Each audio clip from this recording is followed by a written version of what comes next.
एक बार अकबर बादशाह के उस्ताद पीर साहब मक्का से चलकर दिल्ली आए। रास्ता न जानने की वजह से उन्हें बड़ी मुश्किलों का सामना करना पड़ा था। अकबर बादशाह ने उनकी बड़ी आवभगत की। कुछ दिन आनंद लेकर पीर साहब मक्का लौट गए। जब पीर साहब चले गए तो अकबर बादशाह ने बीरबल से पूछा, बीरबल, क्या तुम्हारे भी कोई गुरु हैं जैसे कि मेरे पीर साहब हैं? यदि हैं तो वे कहाँ रहते हैं, कभी आते जाते भी हैं या नहीं? बीरबल ने जवाब दिया, जहां पनाह, मेरे भी गुरु हैं, लेकिन वो बाहर रहते हैं, कहीं आते जाते नहीं। हाल ही मैंने सुना है कि मेरे गुरुदेव किसी को कुछ बताते भी नहीं और कभी किसी से एक पैसा भी नहीं लेते।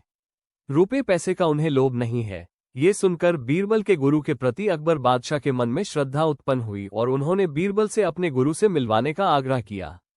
अकबर बादशाह से बातें करके जब बीरबल रास्ते में आए तो उन्होंने देखा कि लकड़ी बेचने वाले एक बूढ़े ने परिश्रम करके लकड़ियों का एक गट्टा बांधा हुआ है। वो सुबह से शाम तक इधर उधर भटका, पर किसी ने भी उसे उचित मूल्य देकर वो गट्टा नहीं खरीदा। लाचार होकर बूढ़ा लकड़हारा गट्टा अपने घर वापस लिए जा रहा था। पहले तो बीरबल ने उस लकड़ी बेचने वाले से लकड़ियों के उस गट्टा का मूल्य पूछा, फिर उसे अपने घर ले गए और उससे बोले, मालूम होता है कि तुम समय के कुचरक में फंसकर इस दीन अवस्था में पहुंचे हो। बीरबल ने उसे अच्छे साफ सुथरे वस्त्रों और काली जटा इत्यादि से युक्त ब्राह्मण साधु बना दिया। उसके हाथ में रुद्राक्ष की माला दे दी। फिर एक बड़े मंदिर के पीछे मृगचर्म के आसन पर बैठाकर उससे बोला, तुमसे मिलने बड़े बड़े अमीर उमराव आएंगे, पर उनसे तुम बिल्कुल मत बोलना। तुम्हें कितनी ही बहुमूल्य वस्तुएं वे क्यों न दिखाएं, पर तुम उनकी तरफ आंख भी मत उठाना। तुमसे जो कुछ भी पूछें उसका जवाब मत देना। बस अपने ध्यान में रहना और सिर्फ माला फेरते रहना। ध्यान रहे, यदि इसके अलावा तुमने कोई भी हरकत की तो तुम्हारी खैर नहीं, क्योंकि मैं तुम्हारी हरकतों को देखता रहूंगा। बूढ़े लकड़हारे ने बीरबल की बातों को स्वीकार कर लिया। जब बीरबल को यकीन हो गया कि वह भलीभांति स्वान कर सकता है, तब वो अकबर बादशाह के पास दरबार में गए। दरबार में उस समय सभी दरबारी उपस्थित थे। बीरबल ने अकबर बादशाह को अपने गुरु के आने की शुभ सूचना दी और कहा, पहले तो गुरुदेव ने दर्शन देने से इनकार किया, पर मेरे खुशामद करने पर वह पधारे हैं और मंदिर के पिछले हिस्से में आसन जमाए हुए हैं। उन्होंने आप लोगों को दर्शन देना भी स्वीकार कर लिया है, लेकिन मुझे साथ आने को मना कर दिया है।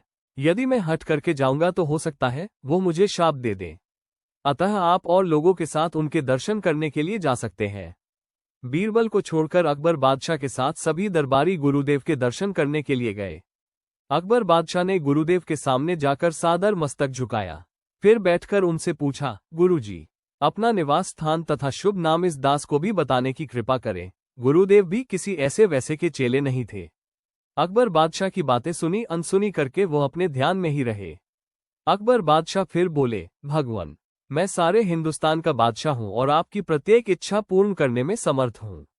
आप कृपा करके एक बार मेरी ओर नजर उठाकर देख लें तो मैं आपको धन्य समझूंगा। इस पर भी जब गुरुदेव ने ध्यान नहीं दिया तो अकबर बादशाह ने 10,000 रुपये मूल्य का कड़ा, जिसे वह स्वयं पहने हुए थे, हाथ से उतारकर गुरुदेव के चरणों में ये सोचकर रख दिया कि लालच में शायद कुछ आशीर्वाद देकर इस बहुमूल्य कड़े को स्वीकार कर लें। परंतु जब कुछ नतीजा न निकला तो निराश होकर अकबर बादशाह वहां से उठ खड़े हुए और बोले, जो आदमी अतिथि के साथ ऐसा व्यवहार करे, उस कठोर हृदय से बातें करना भी मूर्खता है। अकबर बादशाह को क्या पता था कि ऐसे मूर्ख से सामना होगा। उन्होंने वो कड़ा बीरबल के यहाँ भिजवा दिया, क्योंकि दान की वस्तु बादशाह के महल में कैसे आ सकती थी। अगले दिन गुरुदेव का सारा हाल सुनाकर अकबर बादशाह ने बीरबल से पूछा, मूर्ख मिले तो क्या करना चाहिए?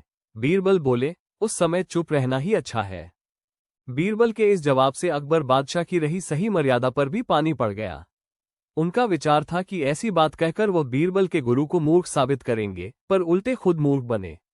अकबर बादशाह को चुप देखकर बीरबल बोले, जब मैंने पहले ही उनका स्वभाव आपको बता दिया था कि उन्हें रुपए पैसे का लालच नहीं है, कभी किसी के दरवाजे पर वह नहीं जाते, और मेरे कहने पर बड़ी मुश्किल से तो वह मिलने को राजी हुए थे, फिर आपने उन्हें लालच क्यों दिया? आपने अपशब्द कहकर गुरु का अपमान किया है। आपको धन दौलत का घमंड है, इसलिए वो आपसे नहीं बोले।